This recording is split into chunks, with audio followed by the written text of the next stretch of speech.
Welcome to the Fintech One-on-One podcast, episode number 331. This is your host, Peter Renton, chairman and co-founder of LendIt Fintech.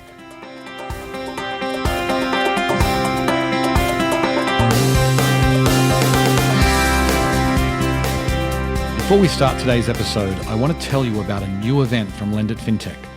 Nexus, the Dealmakers Summit, is all about making deals.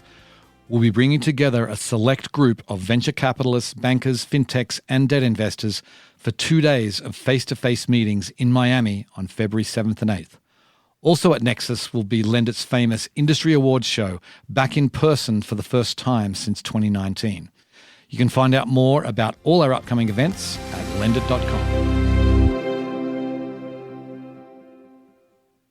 Today's interview was recorded at LendIt Fintech LatAm 2021.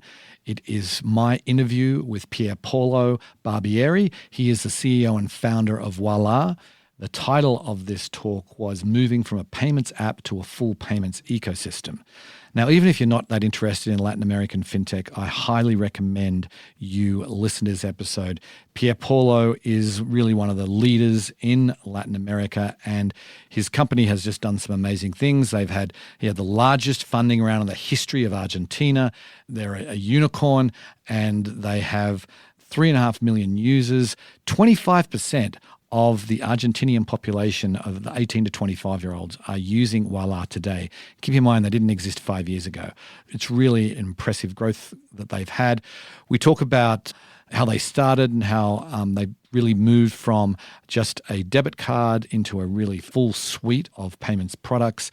We talk about the challenges of moving beyond their home country. They're now in Mexico as well. And we talk about the big challenge of cash that's still, as Pierpaolo says, the biggest competitor for Ualá and not the other fintechs or banks. He says it is cash. Everyone's really trying to move customers beyond cash, and he talks about how they're trying to do that. It really was a fascinating interview. Hope you enjoy the show. Thanks for joining us at LendIt Fintech LatAm, Pierpaolo. Pleasure to be here. Thank you so much for having me, Peter. Of course. So let's get started. Let's get right to it. And I want to go back to the founding story of Ualá and why you decided to start with payments and a prepaid debit card. We live in a continent where over 50% of adults have never had a payment mechanism that isn't cash. And so when we doom people to operating only in cash, we don't give them the chance to build a credit history so that they can make progress in life or to save or to access insurance and let alone access payments. And so what we thought is give an account to everyone, give them a global payment mechanism, which in our case is a global MasterCard. And then with that information, we are better able to offer investments, offer savings products, offer credit, offer installments, offer insurance now. And since the last time we talked, we've expanded on all those verticals as well as launching merchant acquiring, which, when there are more cards in the market, there's more need for card acceptance. And so, we're closing that loop and boosting the whole financial ecosystem. Right. You've obviously made a name for yourself where you've got a pretty large customer base with the debit card, but you mentioned a whole bunch of other products there. What's the key to expanding into other products successfully? At the core, what we want to do at Ualá is to do exactly what our clients want. And so when we started back in the end of 17 and early 18, what we built were the basic things that people needed for their day-to-day transactionality. Bill payment, cell phone top-ups, mobile top-ups for your urban mobility. And only then, when we had that basic product, transactional product finished, global card to pay anywhere and bill payment and all those things, did we build and launch the two main pillars of banking, which are investments, how do you save money and get a return on that money? And then credit, the ability to borrow money. We started with personal loans, then we added installments, which is our own version of buy now, pay later 18 months ago. And very recently, we also launched credit lines. So we're able to give people the ability without a balance in their accounts to get a small loan to pay a specific service or something else. And more recently, we launched the other things that people asked us about, which are one, insurance, where we believe our accounts are a better delivery mechanism for insurance products all across Latin America. There are many countries where only 2, 3, 5% of people have access to insurance. And obviously merchant acquiring, because now in Argentina, we have millions of Ualás around, millions of new cards, but businesses and especially small businesses pay outrageous fees to take cards. And so we created a product that is able to deliver to them a better acceptance experience, just like Square did in the United States. Right. Or PagSeguro did in Brazil. And so we're able to give them the ability to take those payments, and that acts as a cash into our ecosystem. With Ualá Biz, when you sell something, then that money is immediately in live credited to your account, and then you can use all the plethora of other services that we've built around that. Is your vision then to really keep your customer base really offering them a whole range of financial services and keep them within the app so they don't have to go elsewhere for anything? That's exactly right. So our idea was always to build a financial marketplace, but that marketplace doesn't mean to verticalize every product. So we're not an insurance company, and we don't believe that we're going to get the best expertise at doing insurance. There are other people that are better at that. And so we cut a deal with Willis Towers, Watson, to be able to deliver insurance products to our customer base. So we have mobility insurance, we have health insurance, we have purchase protection insurance, we have cell phone insurance, which is amazingly popular. We have pet insurance, which is unbelievably popular. Those are the things that we've built with a partner because they need a better delivery mechanism, and we need to be able to offer our clients the ability to get insurance. But that doesn't mean that Ualá has to be the deliverer of that insurance. We are the ones that deliver credit. We are the ones that deliver savings. We have 1.5 million savings account or investment accounts. We've built our own asset manager on the back of that so that we are able to offer a better fee product to everyone in the country. But at the same time, that doesn't mean we verticalize everything. So insurance, and there are other verticals that remain unlaunched, so I cannot discuss them, where we go out in the market, get a partner, and integrate that into the financial marketplace that we offer all of our clients. Interesting. So it sounds like you're trying to build the super app for Latin America. Not outside of the financial sector. Right. We're not going to do food delivery. We're not going to be the one that delivers an iPad to you necessarily. We're not going to, cook your food. We're not going to send you a car. But we are going to offer all those financial products. And I think that is where, trust comes in. When you build a financial company where people trust their savings to you, get credit from you, trust their money to you, and you go to sleep with it, you have to be able to build that trust. And so we wanted to create a brand that fit that. And that's also why we went and got the licenses that were needed to be able to provide all those services that we wanted to create at drastically lower costs than previously existed in our markets. And that's why we acquired a bank license in Argentina, and we're in the process of acquiring a bank license in Mexico. And that helps boost the ability to provide products that people need that they are not currently getting. Right. Yeah, I do want to talk about that in a second. But before we go there, you've been famously successful inside Argentina in a very short amount of time, and now you're moving beyond your home country. What are the biggest challenges that you've found so far in moving beyond a place where you say you've built a brand? I mean, every young person in Argentina seems to know Ualá now. What's the biggest challenge moving beyond into a new country? Just to be clear, we have a long way to go. We have almost 4 million customers of Ualá, 11% of the country, 25% of the young. But there's another 75 that we don't have, Okay. And so there's a lot to grow there. And we're very eager to do that. And that's why we boost the ecosystem, because the cross-selling works when you offer a variety of products and you give people the chance to do whatever they want to do. That said, I will say that in going international, the biggest challenge is obviously licenses. Right. Financial services is heavily regulated for good reason. And obviously, there's this question about the ability to get the licenses when you're a fintech. And we're very proud of having a world-class compliance team, a world-class legal team that was able to go to a place like Mexico, operate in Mexico. We have over 400,000 customers in Mexico, and we're now in the process of acquiring a bank. There's only 50 financial licenses in Mexico for banks, and we are in the process of acquiring one. We're very proud of our partners at ABC that are currently integrating into Ualá. And pending regulatory approval, we'll be able to close that transaction and offer services to, more than 130 million people in Mexico. And so we're very proud of that. But obviously, that's the biggest challenge. And as we look into other geographies, we don't see many examples outside of Europe. Remember, in Europe, there is a banking union. So with one license in Lithuania or Spain, you offer services across the union. That doesn't exist in Latin America. And so financial services is not just heavily regulated, it's also very, very local. And so the biggest challenge is to acquire the licenses that are able to deliver the products to the people that you want to deliver the products to. Is the brand going to be really consistent in the multiple geographies? The brand is consistent, but the experience is different. Once again, finance is very local. Right. And so when we got to Mexico, we started from scratch. We didn't want to work from first principles. We had a lot of learnings from Argentina, but what we brought into Mexico is the ability to service Mexican clients.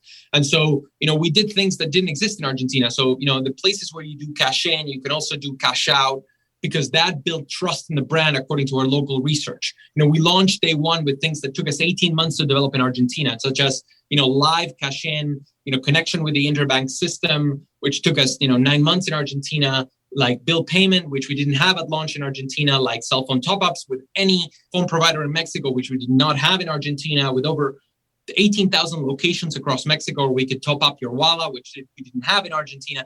And so there's the economies of scales of the learning, but also needing to understand what the local product needs to be. And that's necessarily different than your home market, so that you service the clients at the new geography. Right. Okay, so let's talk a little bit about, you already mentioned a couple of times, ABC Capital, which is a bank in Mexico, and you announced that you're intending to acquire this bank. Can you talk a little bit about sort of you said like you need to get the licensing in place. Is that for trust with consumers? Is that for more certainty with regulators, or is it a combination? Sometimes licenses are part of the moat by the established players. Right. And so there's a question in fintech that I think is applicable around the world. There's a race between the incumbents that want to digitalize and the challengers like us that want to be able to grow to challenge the incumbents. And so the question is, who gets there first? Our thesis and the reason we built Ualá, and we're just one of the many amazing options across the continent and the world, is that building infrastructure from scratch allows you to service clients at a radically lower cost. Mm-hmm. That the incumbents just won't be able to match. Why? Because they have legacy systems that are inefficient, because they have legacy costs like real estate, and because they have legacy structures that are not compatible with the way that we now can deliver financial services to people faster, cheaper, and 100% digital. And so that's the question. What do you believe is going to happen first? We believe in what we are doing, but that requires accessing the licenses. Some places are more open with licenses. Latin America tends to be very, very difficult with licenses, especially for financial intermediation. But eventually, what we believe is that we have enough of a use case with over 10% of Argentina and have almost 500,000 customers in Mexico to prove that if we are able to acquire those licenses, then we can grow a lot more, because the demand is there. More people are going to be paying with a card 3 years from now than they are today, 5 years from now than they are then. And so we need more credit, we need more insurance, we need more savings tools, we need more investment tools. People are there, but you need the licenses to be able to service them. Right. So are people there, like obviously cash is still a very big part of Latin America. I mean, are you looking to displace cash, or what are you looking to displace? Well, when people ask us what our biggest competitor is, I always say, people tend to think it's Nubank or Mercado Pago. I wish, we like those companies. We like to compete with those companies that are amazing companies, but our biggest enemy is cash. Cash is inefficient. It's expensive for the state. It's very difficult to save on, and it's impossible to build credit on. And so we end up with situations across Latin America where, as I'm sure we're going to hear in other sessions, you charge the highest fees to the poorest people, and we're not allowing them to build a credit history that allows them to progress in life. And so that hinders growth in our economies, and that's what we want to change. So with a digital product, not only do you offer services at 90% lower fixed costs, you also are able to offer more services and create a history that allows people to have a credit history. Just in the last month, we've issued over 100,000 loans in 1 month. It's very difficult to do that with the existing infrastructure that a bank would have. Right. And not only that, we do it in a way that builds a credit history that then we share with the central bank, which is not obligatory for us to do, but we do anyway, because we want people to have the ability to have access to that. That's why we also push for open banking, which is very much lagging behind in our region and where we all need to push forward, because more data means more opportunities. And ultimately, the information is not the companies, it's the users. Right. So then are you seeing any traditional banks in the region, or particularly in Argentina and Mexico, that are lifting their game as a result? Obviously, you're not growing in a vacuum here, and banks don't want to lose market share. So how are you seeing the response from traditional banks? There's plenty of response. They're all moving very fast and they're all digitizing. Only a couple of weeks ago, Santander launched their digital bank in Argentina, Open Bank. They're working on it in Mexico. Mexico has incredible banks. The product suite at Bancomer is very good. Obviously, at Banorte is very good. We have great partners and competitors in Mexico. And we also have digital competitors like Mercado Pago or Nubank. But ultimately, 80% of transactions in Mexico are cash, 75% in Argentina, almost 80% in Colombia, 90% in Paraguay or Peru. Like, the chances for all of us to work together, provide financial services in a cheaper, more accessible way, and beat cash. And so there's so much room for everybody to grow. Where we see things are going is like, in China, 70% of all transactions are digital today. In Europe, over 50% up to the pandemic. There's so much room to grow in Latin America. And that's why we need more people providing more services. And frankly, something that Latin Americans are not used to, we need more competition. We don't need monopolies. We need more competition between different products.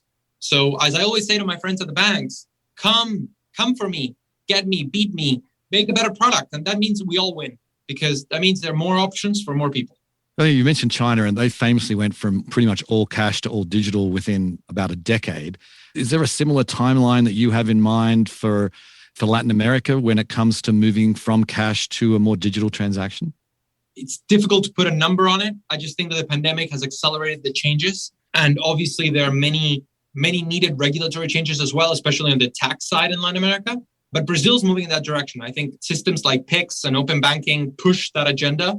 That's why I'm very happy to see Transfers 3.0 that was just launched in Argentina, which makes instant transfers much more widely available. The same with CODI and SPAY in Mexico, which radically improves the infrastructure. So the faster the transfers exist, the less rejections there will be to the elimination of cash. And ultimately, then it's up to people to make that transition. I don't think cash will ever stop being legal tender, because you kind of force people to operate in certain systems. But I think it's just going to be so much more convenient to build a credit history. And when I go to the US right now, I pay everything with my NFC-enabled phone. And so, the question about QR and NFC doesn't really matter as much as beat cash together with different options, with more competition, and with better rails for payments. And I think Latin America is developing those. Right. So last question then, you haven't mentioned the word crypto at all yet. I'd love to get some sense of how you view it as an offering for your customers, and then maybe even using some of the technology yourself. I mean, where do you stand on crypto today? It's a great question, and we get asked this all the time. The situation is that as you scale these products and you stop being a solution for 20,000 people and adding more than 20,000 people and customers every week, then you lose the ability to just do whatever you want without any consequence. And so I think that what we need in Latin America is a clear regulatory stance, and we don't have it. And so I cannot really answer positively or negatively whether I can offer crypto services in Mexico, in Brazil, in Argentina, in Peru. It's very unclear. And there's some regulatory sandboxes. There are some regulators that want to crack it down, others that want to allow it in some limited fashion. It's just not clear.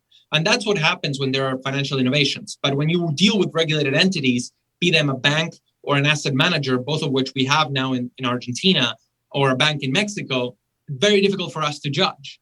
And so what we need is a clear regulatory stance, because I believe there's a lot of innovation in crypto. There's a lot of interest and very fast growing adoption, which is something that I personally was wrong about 2 years ago. As we see very fast adoption, we need to know if they can touch the bank rails, or they will never be allowed to touch the bank rails. And so I think it's up to the regulators to tell us what we can and cannot do, because the innovation there is plentiful. So are you hearing demand from your customers specifically? Yes, 100%. Yes. Okay. But right now they're operating in wallets that are offshore, that sometimes have very feeble connections with the local payment system. If I was running 20,000 accounts, it would be one thing, but I'm running almost 4 million, and we have regulated entities. So we really need the clarity from the central bank or from the banking authority, depending on the market, to say, well, this you can do, this you cannot do. And we also need to understand how that will interact with compliance, because obviously, if a regulator, as it has happened in other countries in Latin America, deems every crypto transaction suspicious from an AML and KYC perspective, then it's impractical for any institution to offer those services. Because if you have to audit every single transaction, even a $2 transaction, just like you audit, when somebody cashes in $1 million, then your compliance team needs to be as large as your company, and this doesn't work. And that's why I think ultimately, in order for us to profit from the great innovation that we're seeing in crypto and Web 3.0 more generally, we need regulatory clarity. Right. We need that in the US too, I think, in most places around the world. Yeah. So, and I think a lot of countries are waiting for the US and specifically for the SEC to say, okay, this is the way. Hopefully that will happen soon. So, Pierpaolo, it's always great to chat with you. Thanks again for coming on today. A great pleasure to be here. Okay. See you. Bye. I hope you can appreciate now why I really wanted to make my interview into a podcast and share it out to the broader audience, because Pierpaolo really is a force of nature. He has done an incredible job. And, I think they're just a company that we all should be paying attention to. Everyone's paying attention to Nubank right now as they're going through their IPO. But Ualá, I think, is just as impressive. And they're a little bit behind as far as how long they've been in business compared to Nubank. But I think they are going to be the next really powerhouse company in Latin America. And I wanted to make sure you all knew about them. Anyway, on that note, I will sign off. I very much appreciate you listening, and I'll catch you next time. Bye.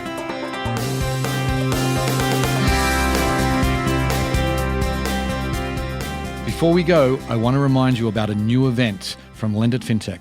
Nexus, the Dealmakers Summit, is all about making deals.